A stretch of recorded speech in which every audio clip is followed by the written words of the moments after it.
celui qui dit au nom du Seigneur. Il est comme le Dieu pour moi. Papa, tu es un homme de Dieu pour moi.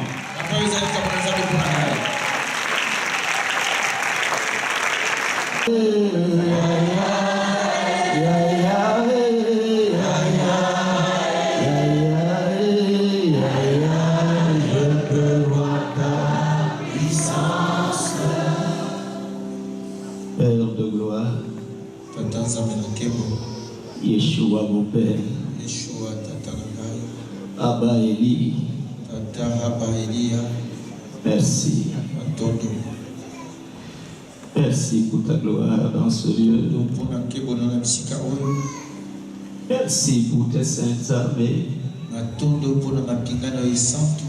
Toi le Dieu de nos pères, Adam, Moïse, Élie.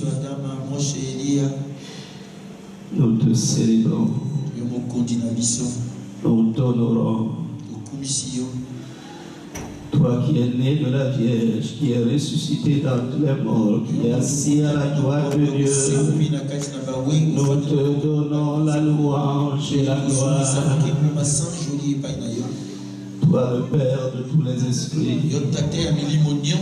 toi le Prince des nations, le Roi de toutes les nations de la terre, nous t'élevons. Seigneur, je viens à toi avec le Congo. Et je te donne la louange et la gloire. Avec les hommes politiques, avec les leaders spirituels, avec les leaders économiques, avec les grands et les petits. Et je te donne la gloire. Avec les mers, les océans, les fleuves, les rivières, les montagnes, les arbres, les poissons, les animaux, les jeunes, les vieux, je te donne la gloire. Yeshua, je te donne la gloire. Jésus vous dit merci. Parce que celui qui reçoit un envoyé de Dieu, en qualité d'envoyé de Dieu, reçoit aussi les cadeaux qu'il a transporté de la part de Dieu.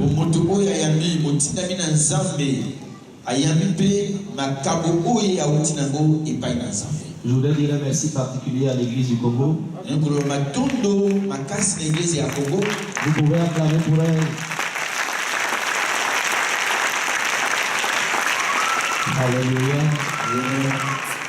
Dire merci à l'église du Congo qui s'est mobilisée pour permettre que cet événement soit possible. Je dis merci à tous les papas, à toutes les mamans, les responsables d'église, les apôtres, les évêques et les hommes de Dieu de cette nation. Je voudrais dire un merci particulier à Papa Onina et Papa Docteur qui est venu de loin et que j'apprécie la présence de ces éminents et de ces serviteurs. Pourquoi faisons-nous ces choses? Pourquoi voyageons-nous? Pourquoi dépensons-nous des millions? Pourquoi abandonnons-nous la vie que les autres hommes ont? Être des témoins de la vérité. Dans ce temps et dans cette génération. Je voudrais vous dire, Jésus revient. Jésus revient. Et il revient bientôt. Vous savez, le monde a connu plusieurs époques avec le message de vérité. Et les conditions n'ont jamais été autant réunies pour attester que la venue du Maître est proche.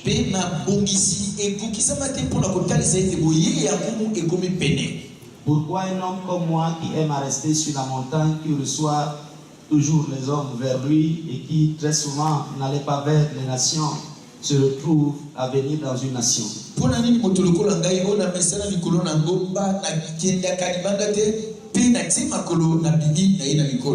Jésus revient. Et il revient bientôt. Il a dit une chose concernant son retour imminent.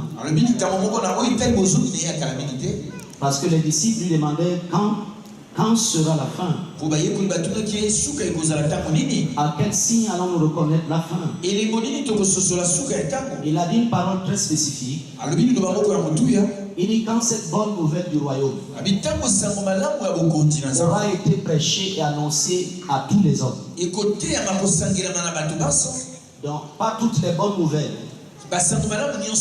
mais la bonne nouvelle du royaume. Parce qu'il y a une nouvelle du royaume. Il y a un témoignage de vérité du royaume. Il y a un message du royaume. Lorsque ce message-là, celui-là, nous avons beaucoup de messages à prêcher. Nous avons beaucoup de témoignages à vérité à apporter à l'humanité. Mais il a dit, à la période où il doit venir, à la consommation du temps, le message du royaume sera prêché. Il sera annoncé. Il sera enseigné. Il sera dit et promulgué aux hommes de toute langue et de tout peuple. Alléluia. Et nous sommes arrivés à cette période où même si ce sont des bribes, même si c'est des parcelles, même si c'est des portions, le message du royaume a commencé à être annoncé. Les enfants de Dieu de plus en plus vivent le message du royaume. Alléluia. Donc nous sommes dans une saison où toutes les conditions sont réunies pour que le maître soit à la porte et qu'il se manifeste à l'église et qu'il se manifeste à ses enfants.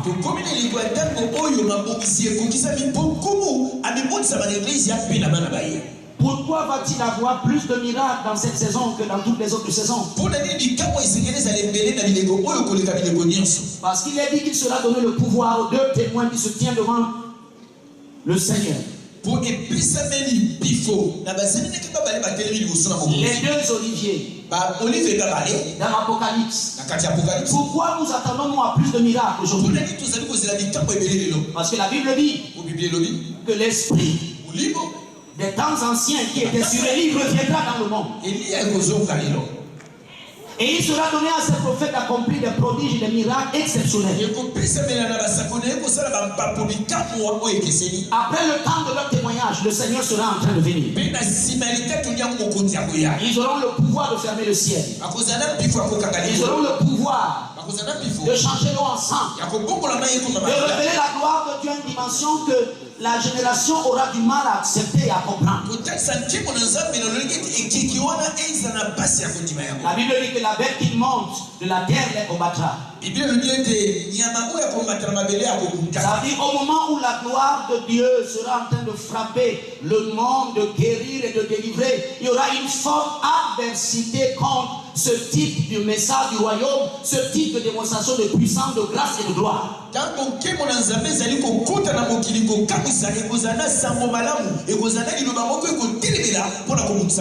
Je suis venu dire à l'église du Congo, à la nation du Congo, il n'y a pas un seul homme portant le souffle de vie que le Père a donné qui puisse résister à la manifestation de la gloire de Dieu dans ce temps et dans cette saison. Le mouvement du Saint-Esprit qui est en train de frapper le monde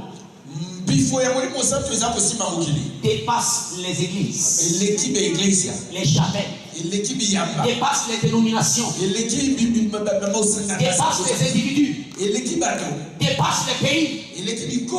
Jésus revient. Et il revient. Et les témoins vont rendre leur témoignage.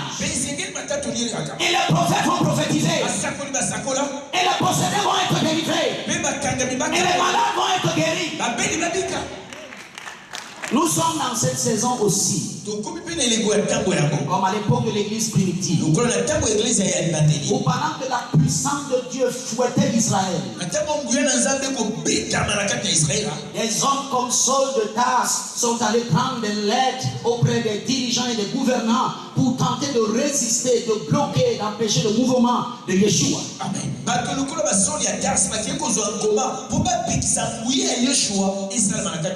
Avant d'entrer dans l'autre message que je dois témoigner pour vous, je suis venu vous dire qu'il n'y aura pas de pouvoir, il n'y aura pas de force, il n'y aura pas d'esprit, il n'y aura pas d'homme pour arrêter ce que le Père a décidé de faire avec cette nation, avec vos vies, avec vos destinées, avec vos affaires, avec votre carrière, avec vos enfants, avec cette saison. Et vous allez l'autre côté, et côté le mélange dans Zambé, na bana na yo, na ndako na yo, na école na yo, na nyonso ya mboka oyo. Ils résisteront. Et l'autre côté côté. Mais le mouvement de l'esprit passera sur eux. Ils se lèveront. Le mouvement de l'esprit passera sur eux. Cette parole est certaine. Il n'y a pas d'homme sur terre créé par mon Père. Il n'y a pas de force dans ce monde pour résister au témoignage de la vérité qui doit permettre aux maîtres de vivre dans ce monde.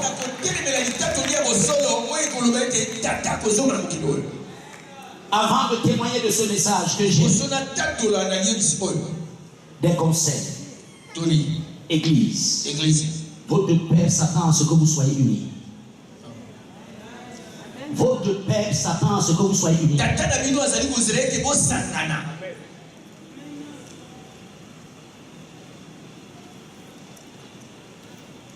De tous les bords. Est-ce que vous savez, de par le ministère que nous rendons, certains d'entre nous, j'aurais pu arriver ici parce que les musulmans et d'autres personnes ont décidé que je vienne.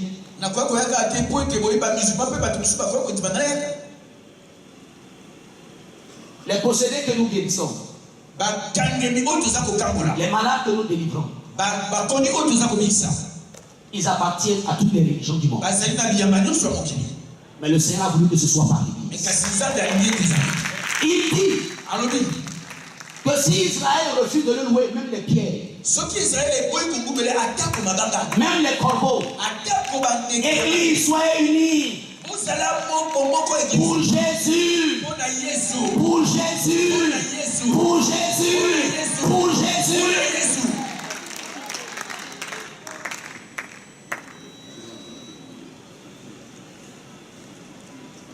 Si un pasteur a le travail en qualité de pasteur, c'est parce que Jésus a donné sa vie. Si vous avez du travail en tant que chanteur, c'est parce que quelqu'un est venu vous permettre d'avoir le travail et vous chantez aujourd'hui à sa gloire. Si on bâtit des chapelles, des cathédrales, parce que quelqu'un nous a donné sa vie et nous venons aujourd'hui au travers de sa vie et de son nom, nous faisons toutes les choses que nous faisons. Pour son nom, pour sa gloire, soyez unis. Pour son nom et pour sa gloire, soyons unis. Jésus dépasse les considérations de race, de tribu. Il n'y a pas de nordisme, il n'y a pas de sudisme en Jésus. Il n'y a pas de blanc, il n'y a pas de jaune, il n'y a pas de rouge, il n'y a pas de noir en Jésus. La souffrance est universelle et le bonheur que Jésus apporte aussi est universel. Le blanc pêche et va en enfer comme le noir pêche et va en enfer. Et le don de Jésus parle aux hommes de toute race, de toute langue, de toute tribu. Quand les mouvements de réveil ont été suscités, C'est parce qu'il y avait des sectes. C'est parce que l'église allait mal. Et aujourd'hui, une chance unique est donnée à l'église du Congo. De s'aimer. De s'aimer. De se réunir. De s'accorder. Pour le nom de Jésus. Seulement à cause de lui. Que quelqu'un dise gloire à Dieu. Alléluia. Il m'a donc envoyé pour parler de son amour. J'étais en train d'introduire une visitation du Saint-Esprit. Et je crois que j'ai fait ce que j'ai vu. Et j'ai dit ce que j'ai entendu. À quoi devons-nous nous attendre? Et comment devons-nous le recevoir? Ésaïe 43, verset 25, il dit: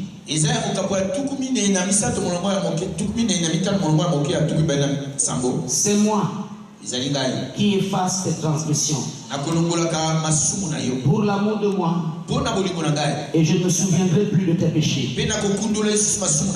Le Seigneur atteste ici dans cette révélation de vérité. À cause de lui, il dit c'est moi. C'est moi qui efface tes transgressions. Tu te considérais comme disqualifié de la manifestation de la puissance de Dieu parce que tu disais que tu es un homme irréligieux, tu es incrédule, tu es méchant.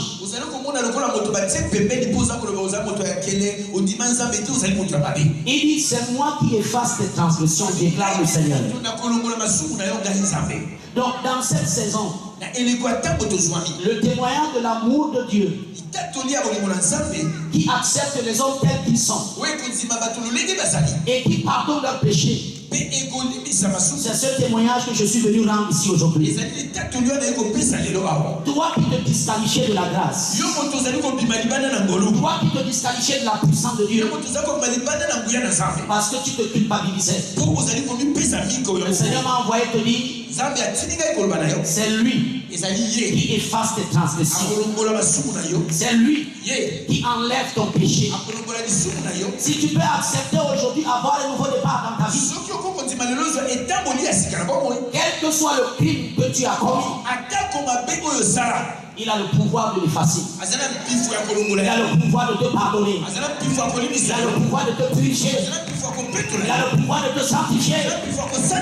Est-ce qu'il y a un enfant de Dieu qui m'écoute ici aujourd'hui? Alléluia. La femme adultère a été jetée au pied de Jésus pour être assassinée. Jésus écrivant 2 fois au sol. La relève et lui dit, moi non plus je ne te condamne pas. Le sang de Jésus a été versé. Tu peux te réconcilier avec ton Père. Si ton motif de fuir la gloire de Dieu, de fuir la maison de Dieu, d'être incrédule, c'est que Satan t'accuse et te dit que tu es un pécheur. Sache que le sang de Jésus a été versé et que Dieu prend sur lui de pardonner tes péchés et tes iniquités.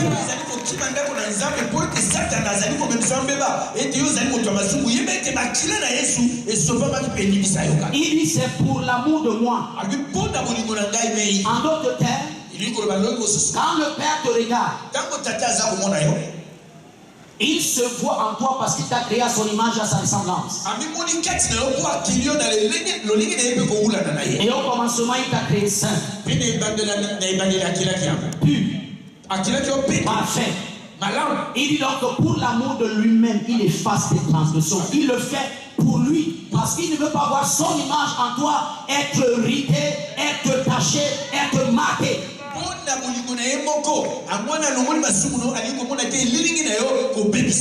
Ésaïe 54. Une autre œuvre de l'amour. Il dit pour l'amour de mon serviteur Jacob et d'Israël mon élu, je t'ai appelé par ton nom et je t'ai parlé avec bienveillance avant que tu me connusses. Il y a quelqu'un dans cette salle. Le Seigneur m'envoie te témoigner cette vérité. Avant que tu ne sois dans le sein de ta mère, il te connaissait. Et il t'a aimé. Et il a décidé de te traiter avec bienveillance. Ce n'est pas à cause de ce que tu vis maintenant que Dieu t'aime. Au moment où personne ne te connaissait, où lui seul avait ton image dans sa pensée, il t'a aimé. Il dit, j'avais décidé de te traiter avec bienveillance. Dieu, dans un naturel déconcertant, va changer la vie d'un homme dans cette saison. Que quelqu'un dise amen, parce que je te parle à toi. Et dit, pour l'amour de mon serviteur Jacob. Parce que je t'ai appelé par ton nom. Parce que je t'ai connu avant la fondation du monde. Parce que je t'ai élu.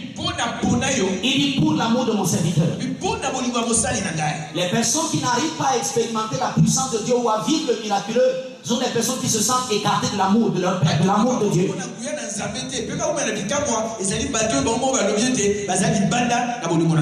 Un enfant qui se dit que son père ou sa mère ne l'aime pas, que son père et sa mère n'ont pas voulu l'avoir, que c'est un enfant qui est né par accident. L'enfant finit prostitué. L'enfant devient agresseur parce qu'il ne se sent pas aimé. Je ne sais pas pourquoi tu te disqualifiais par rapport au miracle. Mais si c'est parce que tu avais l'impression qu'il y a quelqu'un là-haut qui aime les uns et qui ne t'aime pas, je suis venu te dire qu'il t'aime d'un amour spécial.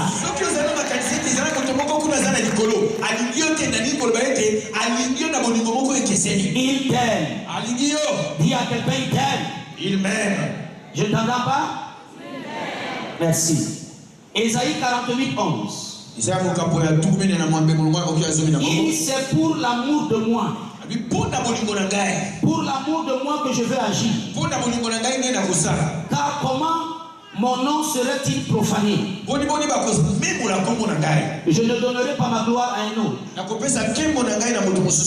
Ici, la vérité et la puissance de cette vérité témoignent encore que l'amour de Dieu se manifeste parce que l'Éternel ne veut pas que son nom soit traîné dans la boue.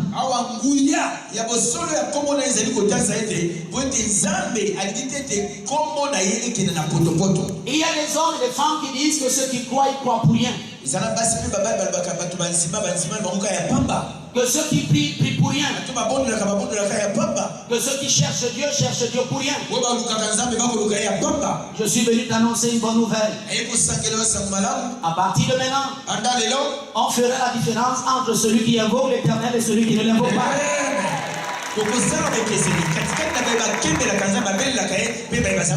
Je sais qu'en cette saison, je suis venu dans ce pays pour une personne. Et je suis en train de rendre le témoignage de vérité à cette personne-là en ce moment. Il dit, je ne permettrai pas que mon nom soit profané. Je ne partagerai pas ma gloire avec le sida qui a décidé de s'installer dans ton corps. Je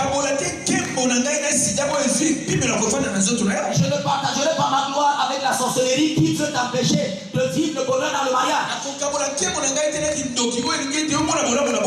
Je ne partagerai pas ma gloire avec la stérilité qui dit à tout le monde que tu pries pour rien, que tu as tout pour rien, que tu ne sers à rien dans la vie.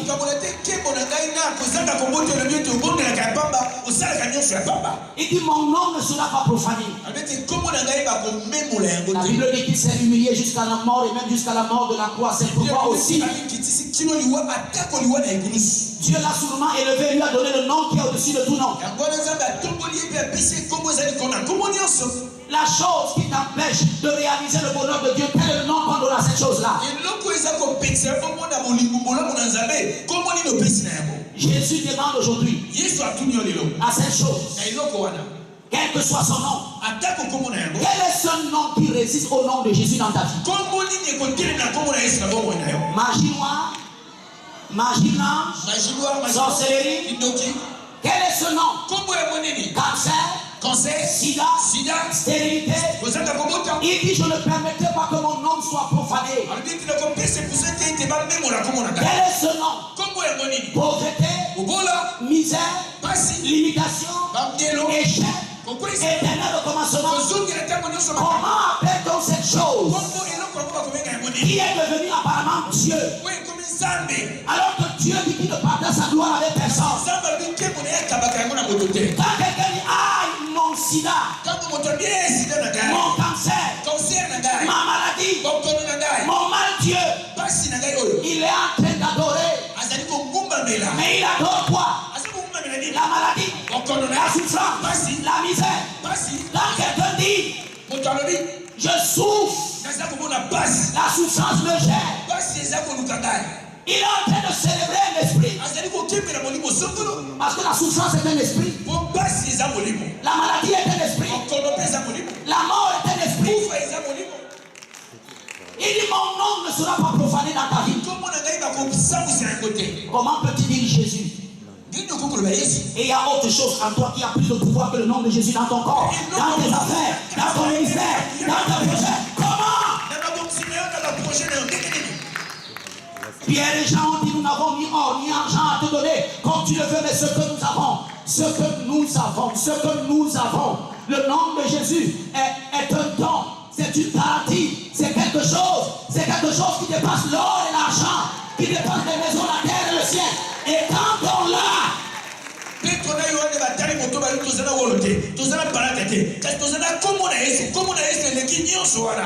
depuis quand la fonction publique est devenue comme Dieu? J'apprends qu'on dit,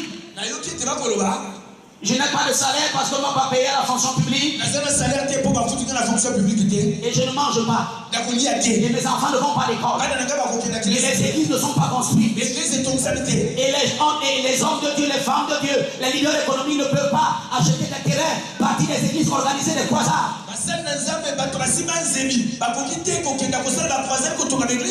Depuis quand c'est devenu plus grand? Depuis quand c'est devenu plus puissant que le nom de Jésus? Depuis quand le nom de Jésus est devenu si faible qu'il ne peut plus nourrir son homme? Depuis quand le nom de Jésus est devenu si faible qu'il ne peut plus te nourrir, qu'il ne peut plus te faire travailler et être productif? Depuis quand le nom de Jésus est devenu si faible qu'il ne peut pas remplacer la médecine moderne, la médecine traditionnelle? C'est comme si tu disais, les hôpitaux ont fermé, alors je meurs dans ma maladie. Depuis quand tu as confié le destin de cet enfant à la fonction publique, ou l'a confié aux hôpitaux, ou l'a confié à un homme? Pourquoi les fils de la maison de Dieu sont-ils devenus quelquefois faibles?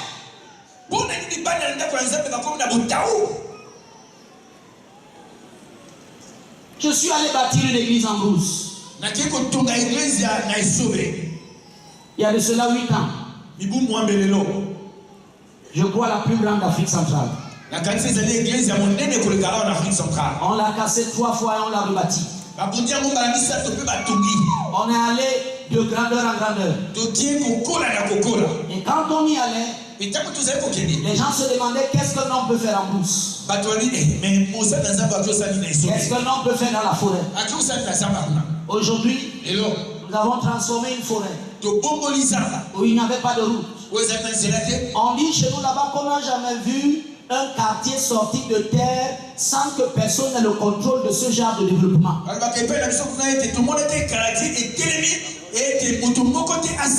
Les universités se sont installées. Les écoles, les sociétés, les entreprises, les routes, l'eau, l'électricité. Le développement est arrivé dans une cité que les gens avaient oubliée. À une trentaine de kilomètres, si on prend Yaoundé d'une zone à une autre, mais il n'y avait pas d'eau, il n'y avait pas d'électricité à cet endroit. Il y a de cela 7 ans.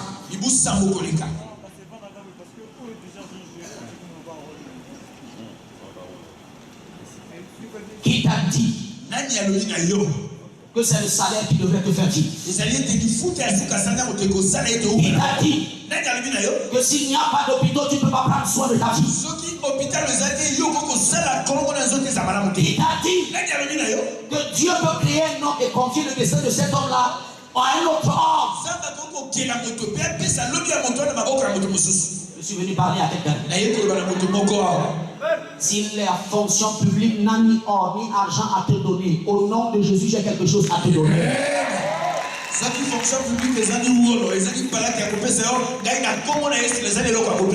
les hôpitaux n'ont rien à te donner, j'ai une évangéliste, une jeune femme. Elle prêche l'évangile depuis près de 7 ans. Et puis je me suis rendu compte qu'elle avait quelques problèmes financiers. Je l'ai appelée. Je lui ai dit, jeune fille, ça ne va pas. Elle pleurait. Elle n'avait rien. Et puis j'ai pleuré sur elle. Et j'ai dit, Père, avant 24 heures, que le sourire revienne. Le lendemain, un homme de nulle part lui a envoyé 3 millions de francs. Attendez. Elle a couru. Elle dit, papa, il y a un Européen avec qui je parlais sur le net. Il m'a envoyé 3 millions de francs. Une semaine, un mois plus tard, le monsieur achète une voiture. Et en Europe.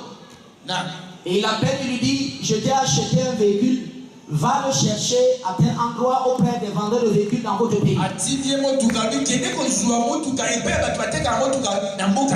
Une semaine plus tard, le monsieur lui envoie de l'argent, achète un terrain, vendu à 14 millions de francs. 14 millions. Elle a pris 500 mètres carrés. A du 500 mètres carrés. Et le même monsieur a envoyé de l'argent pour construire sa maison. Papa Onina la connaît très bien. Et son véhicule a transporté quelques-uns des missionnaires qui sont venus en pèlerinage récemment là-bas. Le véhicule gris qui avait où on pouvait se serrer derrière là, qui avait 2 chaises qui se serraient, c'est son véhicule à elle. En l'espace de 2 mois, Jésus de Nazareth a été plus grand que la fonction publique, plus grand que les entreprises dans sa vie. Pourquoi tu penses que tu dois économiser 500 000 francs avant d'avoir une maison? Ils sont arrivés dans la résidence qu'on est en train de bâtir, où on fait un hôtel en face, on fait un hôtel en bas, où on fait ceci. C'est une résidence de près de 450 millions de francs. Et ces jours-ci, seulement le staff qu'on va mettre dedans, c'est 100 millions de francs. On est en train de terminer ça. On a commencé un autre chantier. Et ça, c'est pas la fonction publique. Ça, ce n'est pas l'État. Ça, c'est le nom de Jésus.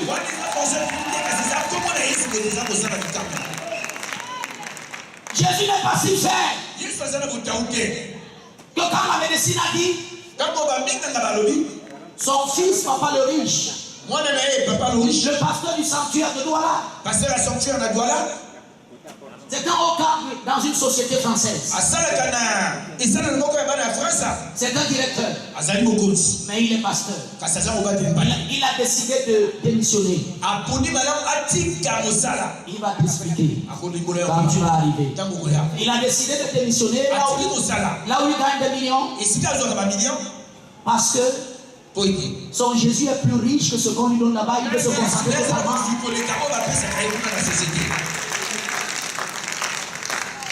Lui et sa femme ont été jugés inaptes à concevoir, à avoir des enfants. Ça, il le sait. Un jour, il a dormi à la maison.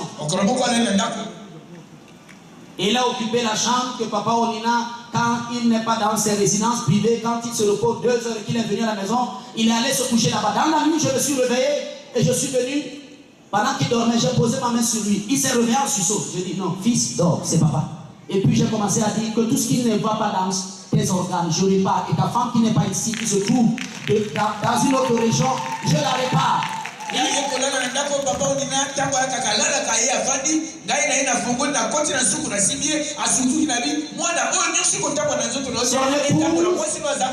Son épouse est enceinte ces jours-ci et c'est leur quatrième enfant qu'ils sont en train d'avoir. Et c'est la fille médecin, la fille de Maurice Cerullo qui suit qui suit son épouse, parce que les médecins qui ne connaissent pas la foi, chaque fois se disaient comment quelqu'un qui n'a pas ceci, qui n'a pas cela, peut peut-être dire qu'elle a un enfant, et on lui disait que tu as des objets étranges dans ton corps et on ne peut pas te dire que tu as un enfant. Je lui ai dit, laisse la médecine conventionnelle, va trouver une soeur qui a la foi et qui peut comprendre ce dont nous parlons. Elle est à son quatrième enfant. Qui vous a dit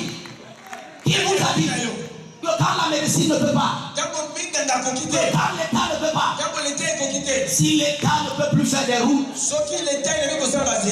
la route que vous avez laissée, qui vous conduisait à la résidence là-bas, je suis en train de la faire. Quand vous êtes arrivé, vous avez trouvé qu'il n'y avait pas d'électricité là-bas. Je vais passer le courant électrique dans cette zone. Qui vous a dit que quand l'État ne peut pas faire, Jésus ne peut pas faire? Ah mais non, mais dis Jésus est grand.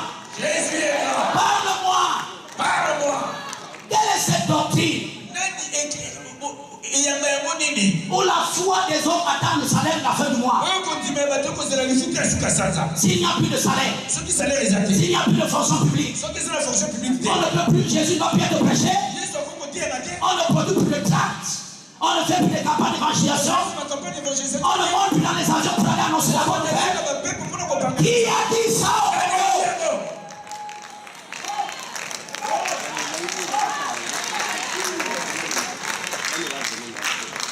Qui a dit ça? Que si le médecin ne t'opère pas,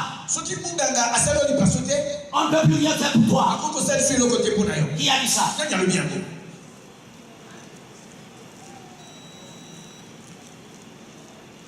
Il dit, je ne permettrai pas que mon nom soit profané. S'il te plaît, lève-toi, j'ai envie de prier, j'ai envie de prier. Peut-être que je suis venu pour ça seulement. Qui t'a dit ça?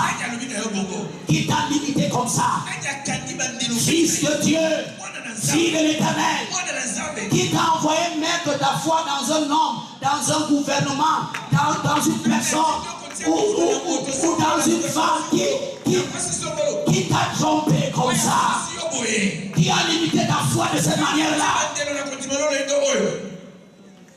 qui a dit que Dieu dépend des hommes. Tout ce que votre État ne peut pas faire. Parce que l'État a des limites. Mais votre Jésus n'a pas de limites. Il n'en a pas. Nous allons prier pour les autorités de cette nation, afin que le Seigneur leur donne l'esprit de sagesse pour gérer les affaires de la nation. Mais ma Bible me dit à moi que vous êtes des rois depuis quand vous êtes devenus des esclaves. C'est-à-dire, à côté des gouvernements de ce monde, vous êtes un gouvernement qui cause le développement dans la société où vous vous trouvez.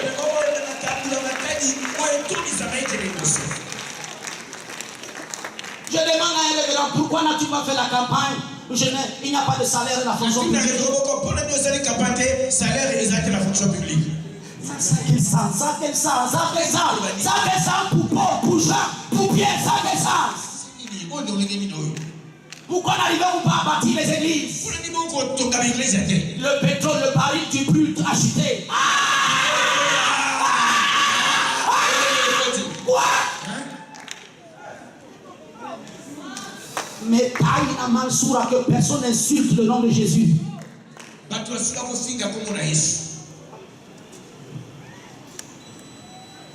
Avant de partir d'ici, je vais défier l'économie de la nation congolaise.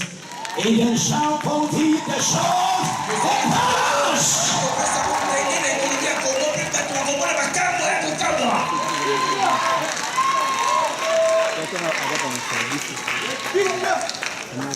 Quand on nous a demandé près de 70 millions pour l'un des toits de l'un des sanctuaires que nous avons bâtis, millions pénè, na 70 millions pour la totonga, toiture ya, moko ya sortir na biso.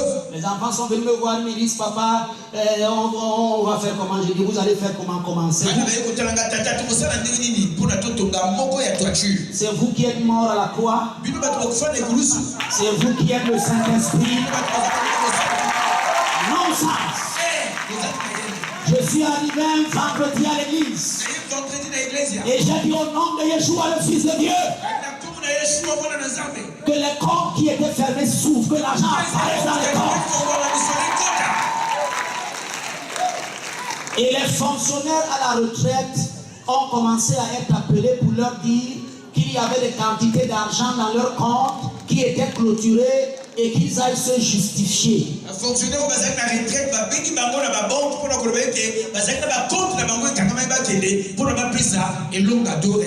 Jésus est arrivé dans cette ville, papa docteur, et qu'il devait payer son impôt, et que Judas était parti avec le trésor quelque part, et Pierre dit, nous on ne paye pas ce genre de choses. Jésus dit, non, non, non, non, non, monsieur.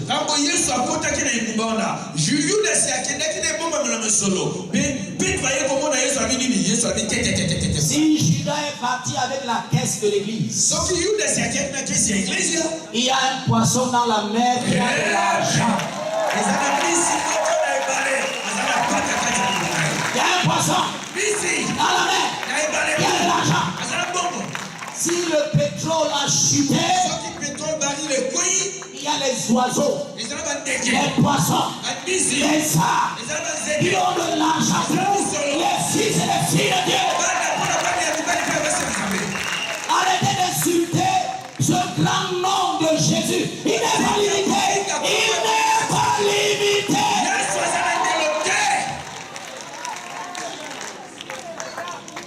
Pas limité. On peut faire apparaître. On peut créer.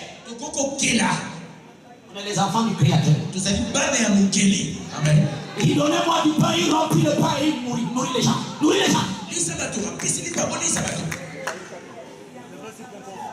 Multiplie le pain, multiplie le poisson. Qui t'a amené à cette dimension de foi où Jésus ne sert plus à rien, où la foi ne sert plus à rien, où le sang de Jésus est utile? Qui t'a amené là? Quelle doctrine, quel enseignement, quelle prédication t'a amené là-bas? Jésus est capable. Il parle à Manzara que cela ne se répète jamais dans ta vie. Lève les mains. Pendant que nos frères, les anges et les archanges et les esprits de notre Père sont présents ici en ce moment pour faire ce que peut-être la fonction publique ne peut pas faire pour toi, pour ton église.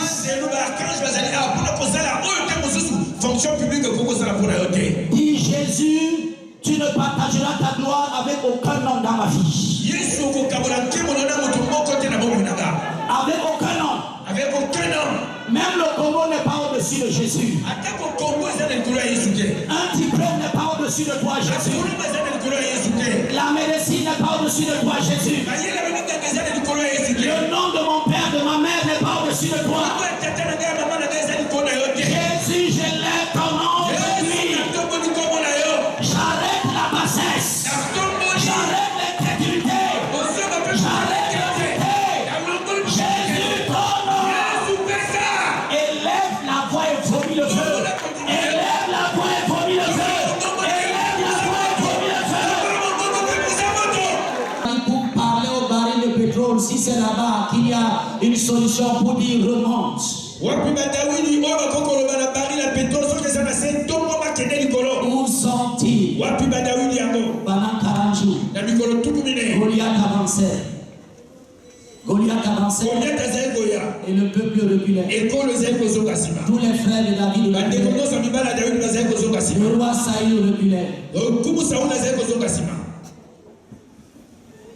Non-sens. Lève les deux mains. C'est pour la maman qu'on a mis parler.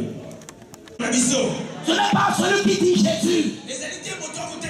Ne voyez-vous pas la magie avancer dans le pays? La sorcellerie avancer? Les marabouts avancer? Les féticheurs? Pourquoi c'est celui-là même qui dit un peu Jésus? C'est celui que tu concentres ta critique. Le marabout est parti où? Le sorcier est parti où? Le magicien est parti où?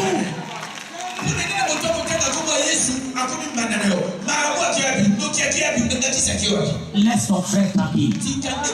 Laisse celui qui dit Jésus tranquille. Occupe-toi de ceux qui ne le connaissent pas. Amen.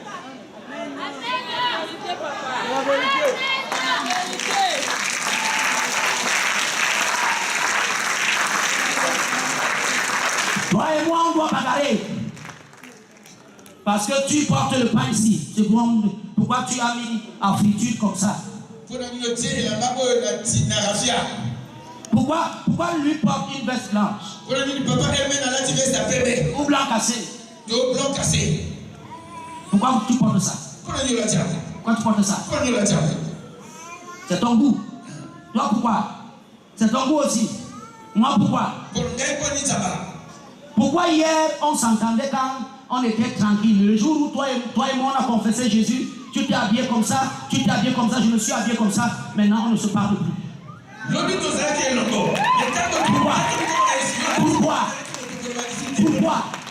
Pourquoi les frères doivent-ils se tuer, se déchirer, se détruire?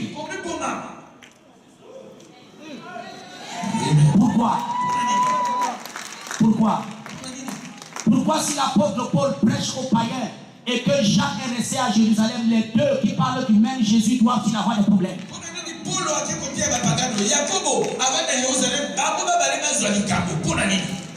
La réalité de celui qui s'adresse aux gentils et la réalité de celui qui s'adresse aux enfants d'Israël, c'est deux réalités différentes.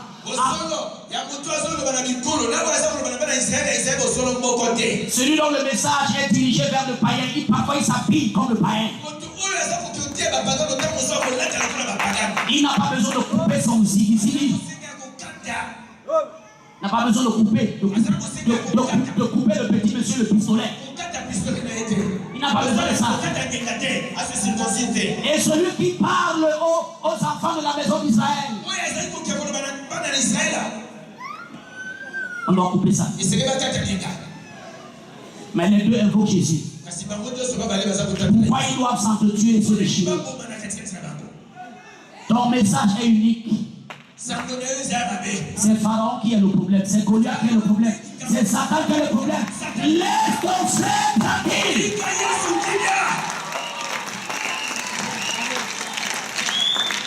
Satan, les démons, les mauvais esprits, la sorcellerie, la magie, c'est là le problème.